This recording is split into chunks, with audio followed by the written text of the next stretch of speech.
What's up, guys? Farooqi Bros here, back with another stream. And today, for you guys, we're going to be talking about a few different topics from anime to live action to some animation as well. So let's get right into it. I want to start with One Piece. And this is potentially one of the biggest shows that Netflix has ever made based on the hit manga and anime. It's famously known as, thousands of episodes anime that very few can trudge through. Samir is currently working on it. Me and Umar, however, do not have the wherewithal to get through that. So for the people who can't handle the anime, they made this live action show, which is kind of like a mix of adhering to what the fans want, but also being big enough that a general audience member can come in. So for this one, I'm really going to be tapping on me and Samir to give our reactions. Samir, you're going to be giving the perspective of One Piece fan who's going to be comparing it to the original source material, and I'm going to be giving my perspective as someone who's a general audience member who hasn't seen One Piece and is just looking at it from a critic point of view. So I'm going to let you go first because you are the resident One Piece fan. Do you think, from what you've seen of the live action series so far, I know neither of us have fully finished the 8 episodes, but do you think that the series is living up to the hype?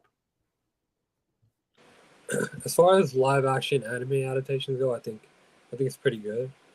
But the problem I have with it is that, for me, as someone that's watched One Piece, I feel like it doesn't feel like One Piece, even though the creator of One Piece is working closely with Netflix throughout this whole process. I feel like there might have been some parts of Netflix that wanted it to be more mainstream and change a little bit, or maybe because it's so compact to fit the 8 episode format, it kind of suffered from that. I think it's good, but I don't think it's as good as people are rating it, like 80% or whatever. I think there's a big problem with how it's shot. I mean, the set designs are kind of good, but the problem is that the directors or whatever they're shooting, it's so weird. There's like some bizarre close-ups. I feel like it's suffering from that. The one good part of it, though, I think the cast is really, really good, especially for side characters. The main cast, I think they really embody the characters well, but they're not as experienced as actors as I would like them to be. So for the first 8 episodes, I think has a good start. I'm not sure how they're going to go forward with the rest of the adaptation. I think they really need to change how they're shooting it, how they're doing the color grading for it to be way better. Yeah, it's interesting from a performance standpoint. While people have their various ends of where they sit from an opinion standpoint, it's doing crazy numbers. Like it's like across multiple countries, it's actually doing on level with Stranger Things and the Wednesday, the Jenna Ortega show. So it's doing very well, which means there's a pretty good chance for a season 2. But we're gonna see how it goes. From my perspective, as someone who does not watch One Piece, I think it was fair, fair to Midland, as you'd say. It's not perfect, but it is watchable, and I think that's more you could say than other things. I mean, I grew up in a generation where we deal with Dragon Ball Evolution, the live action Dragon Ball, which is historically known like to be the worst adaptation of probably anything ever, and it pretty much to this day stains the reputation of many anime series. And Netflix released Cowboy Bebop before this one, and I think that was like a test drive for them because a lot of people didn't like that series and didn't like what they did with those characters. And here they basically, like you said, they reached out to the main writer of One Piece, and they worked with them to kind of bring to life and how to truncate such a dense storyline. Like I think they only adapted 1 or 2 arcs, I think, in the 8 episodes, but I think it's watchable. I think it does bring a new audience into One Piece that wasn't originally there.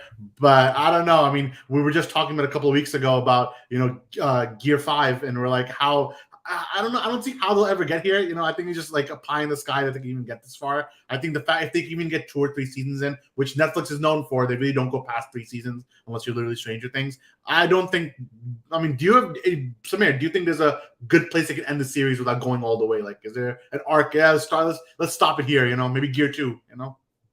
Maybe if they stop it right before like the time skip, then it would be okay. But then the story's just unfinished at that point. Yeah. It wouldn't really make sense to even have started it. I guess just to milk it. I guess let's see what happens, and I want to move on from One Piece live action to another anime. This one definitely big among fans, trending on Twitter worldwide. couple of days ago, and that's Jujutsu Kaisen.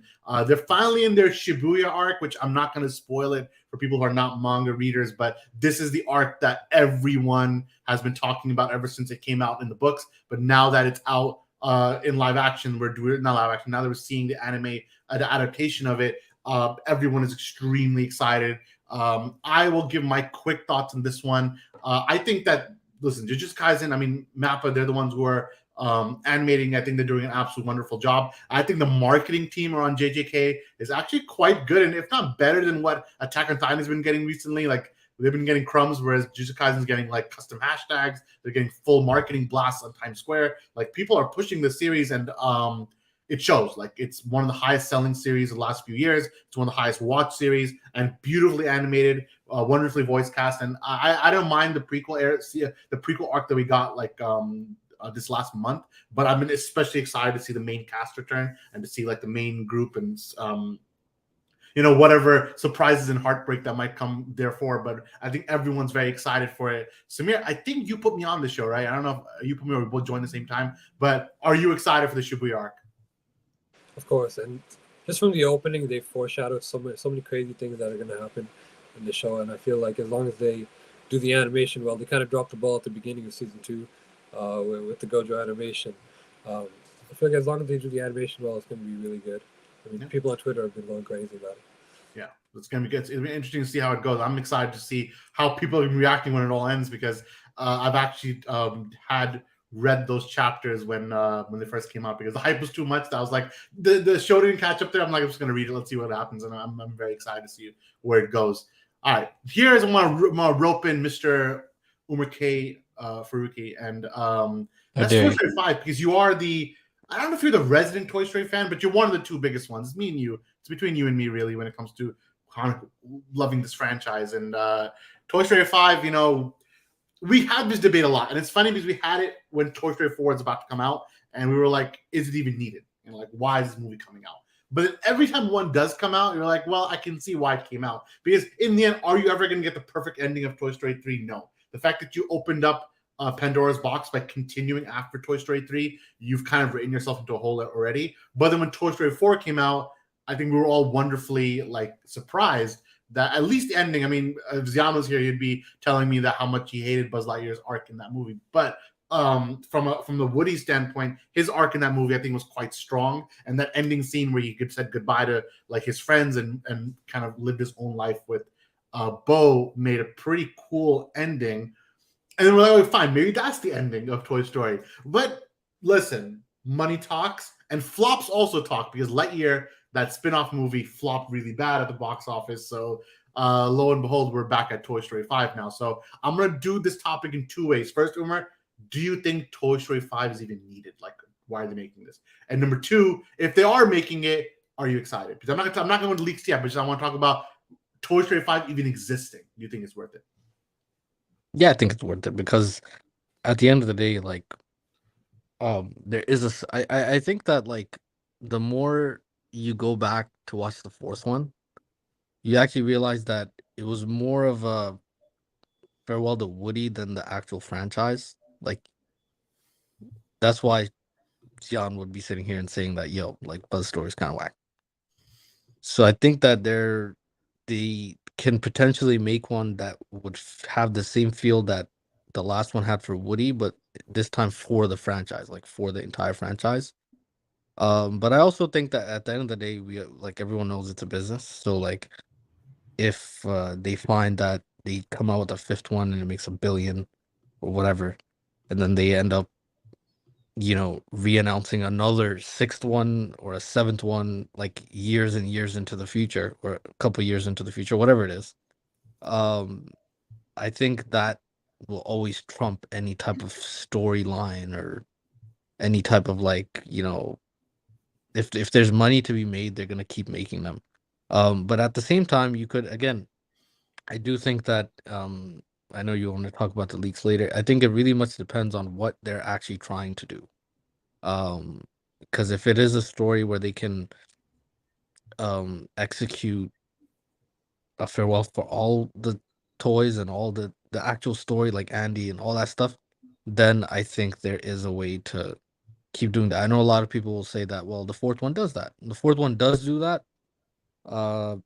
At the same time, I'm guessing when we do start talking about leaks, we'll realize that, well, there could be a story to tell. Yeah. So I think it's fine. I'm excited for it, and it's still Toy Story. You know, at the end of the day, it's not always about like critiquing it. Listen, in the end, you made the best point where, listen, money talks. And Toy Story, over 4 movies, have made $3.7 billion. The only movie that didn't make $1 billion was the first one. That's because that was a proof of concept, in 95. Like every single movie's hit $1 billion. This is an automatic money-making machine. Like there's an entire section of Disney World that's dedicated to Toy Story. Like this is their crown jewel. They're going to always make Toy Story, whether we like it or not. Just some people feel like, go ahead. This is one more point I want to make. They just got to be careful with like the timing of it. So like, that's what I think they've done really well is like they give the previous movie like a long breath of air. Yeah. And then they go back into it. And I think you have to do that. I think like other franchises like they struggle with that. The MCU is like a good example where they've been pumping stuff out like crazy. Even Star Wars to a degree does that, where they pump out stuff like crazy, and you get Star Wars thankfully is on a break though, like live action, which is helpful. Like I like them now. That helps. They're on a movie break, since 2019, no movies, Yeah, that helps. But I think that like that's where you have to play your cards right. And I think Toy Story, they've been doing that really well with Toy Story. It's like they give it a break. Yeah, Toy Story 5 came out in 2019, and Toy Story 4 rather, and Toy Story 5 is not expected till 2026, 2027. So don't expect them to come anytime. So it's going to be a huge break, like 3 and 4. And this is actually interesting because I was talking to Fatima yesterday about this, like just the idea of that. Who is Toy Story made for? And it's made for the 90s kids. If you think about it, like the first 2 movies, you are a child, like a 90s kid is a kid right now, and you're watching Woody and Buzz, you're just falling in love with these characters. Maybe you see yourself as some of the characters, maybe you are Andy and you feel connected with your own toys, whatever the case might be. But Toy Story 3 came out in 2010, 2011. Guess what was happening for the 90s kid? They were going to college. They're about to go to college. I was at the end of high school. I was about to leave high school, go to college. So when Andy's saying goodbye to the toys, that version of me watching the movie in theaters, I feel like it was made for me. Like it was made for my eyes in a lot of 90s because I had to say goodbye to your childhood as you move on to adulthood. As we know, the fact the stream exists, none of us truly say goodbye to our childhood, always connected to it. But that movie was like about kind of like passing the torch and going next generation, which is interesting because Toy Story 4 is the 90s kids now are in Woody's shoes. You're seeing it from his point of view because that movie is kind of like a metaphor for marriage, a metaphor for moving on to another stage of your life and what was happening at a time like I was about to get married. So it's like a lot of things for me. I'm like, yo, this is just like me for real. Like I'm like spin right now, bro. So I'm like every step of the way, something's happening. And now this last movie, now I'm going to the leaks now. There's some rumors coming about Andy and his family. So what's happening for a lot of 90s kids right now? They're probably about to have kids soon. They're in that world where they're thinking of that step of their life.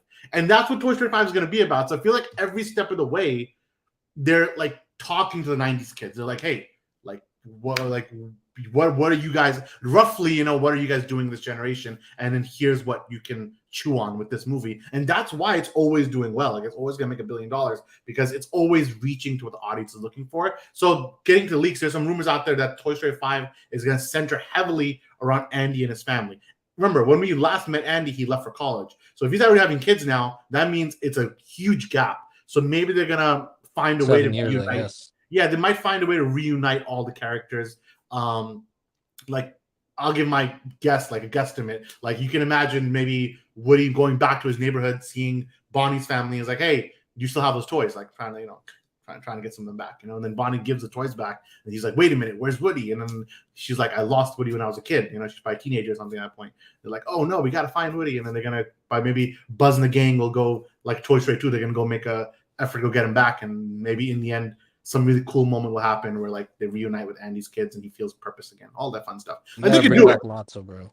Okay, they could do that. And speaking of bringing people back, unfortunately, a lot of people have passed away in the time between these movies, like Mr. Potato Head's voice, Don Rickles, and Estelle Harris, the voice actress for Mrs. Potato Head. Both of them passed away. As we know, for Toy Story 3 or 4, the way they worked around that is they took unused lines from Mr. Potato Head from old movies, and they kind of piece together some dialogue. But if you notice in that movie, he barely talks, right?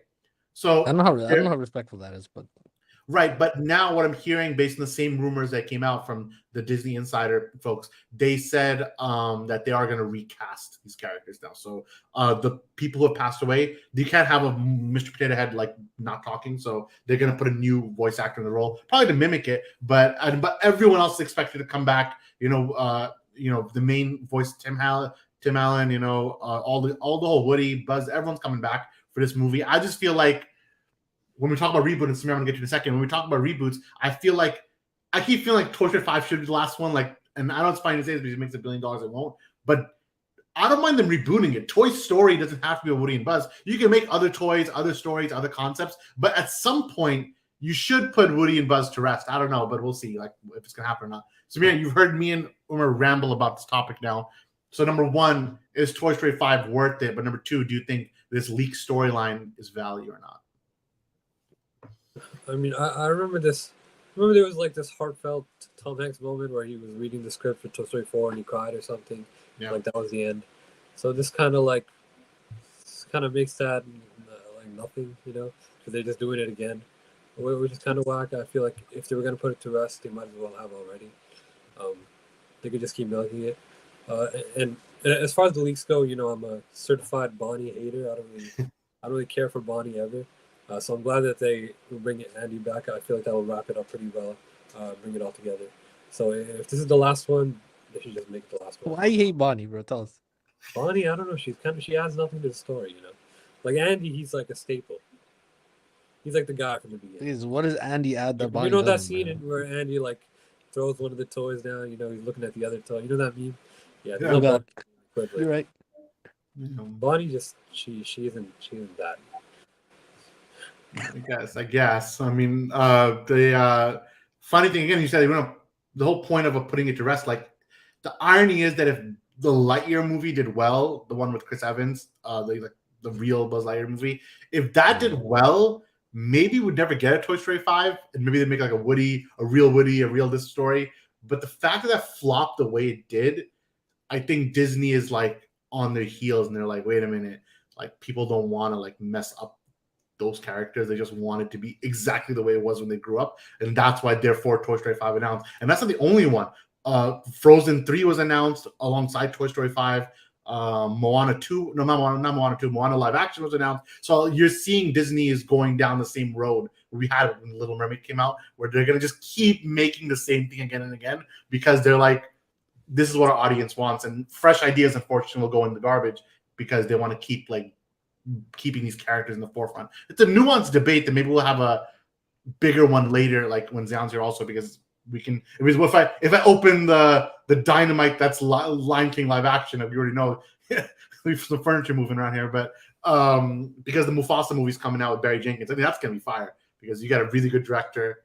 And is that live action? That's gonna be a official prequel to the live action Lion King movie, but it's gonna be centered around Mufasa and Scar like when they were young, but they have a good director this time. Not that Jon Favreau is not a good director, but just I prefer a better hand at Lion King. We'll see. I mean, Samir, are you going to watch the Mufasa movie coming out next year? Of course, I'll be seated there no matter what. I mean, I was kind of more of a fan of the live action one than Zion. Don't say that. Dude, whatever you said right now, just strike that from the tape quickly. Just recast. I mean, put Donald Glover in the new one too. Just don't make. He's not. Oh, he will be. I think they're gonna try to bridge it. Simba's gonna show up, and then they're gonna talk about the story of Mufasa. Hey, if I would have just done a Lion King 2 official, like adopt the story of Lion King 2. But there's a lot of haters of that movie. I'm not one of them. I'm a certified protector of Lion King 2. But this Lion King 2 is gonna be a prequel. It is what it is. Mufasa. Either way, last topic, and this one I'm going to riff solo because I have to officially apologize to the stream because last year I was dunking on the show. I was calling it garbage. I said this is going to be the worst thing ever. I said Superman fans are losing. Like I was on the show like bad like back then. I remember and you were 100% right, and I was 100% wrong because the show is fire. So I was like, My Adventures of Superman, the season finale just aired, and I was very impressed. This is the first Superman TV show in 20 years after Superman the Animated Series. Of course, it'll never be that. But this, surprisingly, very earnest, very heartwarming, very Superman, like pure very pure Superman in every single way. It's a very young Superman, literally 19 years old, 20 years old, doing his thing. I highly suggest that you guys watch this series if you haven't seen it, because it's a very interesting version. It's basically anime Superman from a visual point of view, but the things that are happening in this series are quite interesting. Yeah, some of the villains are a little generic. A lot of it's very robotic, but I like what they're doing with how Superman's powers work, how this works. It's a little twist. It's not exactly like a comic accurate thing. They're taking some liberties with what the character is. But now that the series is over, they're making a season 2, thankfully. I have to walk back officially that what I said back then, I was hating on the show. I was like, this is going to be garbage. This is going to be garbage. It turns out it was pretty damn good. So I'm gonna give My Adventures of Superman a 4 out of 5 as a series. It's only 8 episodes, very easy watch, very quick watch, half an hour. If you guys haven't seen it, I recommend it. It'll tide you over because there's no Superman content happening for anytime soon. So this will tide you over until Superman Legacy comes out. We'll see if that's even good or not. So we'll see. But I am giving my stamp of approval, Superman stamp of approval on My Adventures with Superman. I highly suggest you watch it. And quick Did you watch it? The show was surprisingly good. It was initially too goofy based on the trailers, but it fit the tone of the show. Yeah, I agree. The trailers did the series no justice. The actual show itself is very earnest, has very great moments in it. So all good. Like I'm high marks. Either way, I think that's all of our topics for today. Unless you guys have anything else to add, I think we're good. What do you guys think about the One Piece live action series? Are you watching Jujutsu Kaisen? It was a Superman superfan. I remember that. Jujutsu Kaisen Shibuya Arc. Are you interested in watching that? You can cast that on Crunchyroll as well. And then finally, what do you think about Toy Story 5's rumors? Do you think it's even worth that movie coming out? We want to hear your thoughts. Let us know in the comments and join the debate. From myself, from Samir, and from Umar, we're the Farooqi Bros, and we'll see you next time. Peace out.